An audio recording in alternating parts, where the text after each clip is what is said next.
Hey everyone, welcome back to the channel. Today, we're going to walk through the process of setting up Windows on your brand new or old PC. Whether you've built it yourself or bought a pre-built system, this guide will help you get up and running in no time. First things first, you'll need a USB flash drive with at least 8 GB of space or a Windows installation DVD. Download the Windows Installation Media Creation tool from the official Microsoft website and use it to create bootable installation media power on your PC and insert your Windows installation media, whether it's a USB drive or a DVD. Make sure your BIOS is set to boot from the correct device. Once the installation media loads, follow the on-screen prompts to begin the Windows installation process. Select your language, time and currency format, and keyboard or input method. Next, you'll need to accept the Microsoft software license terms. Take a moment to read through it if you'd like, then click Accept to proceed. Choose the edition of Windows you want to install, accept the license terms and conditions. Select the installation type, usually Custom. Choose the drive where you want to install Windows,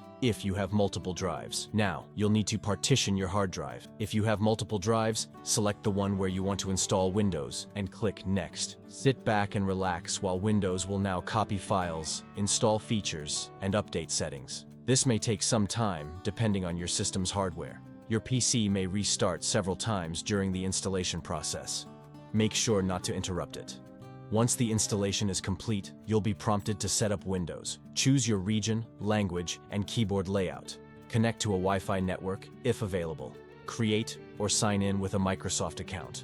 Alternatively, you can choose to use a local account, and there you have it. Your new PC is now up and running with Windows installed and ready to go. If you found this guide helpful, be sure to give the video a thumbs up and subscribe for more tech tutorials. Thanks for watching.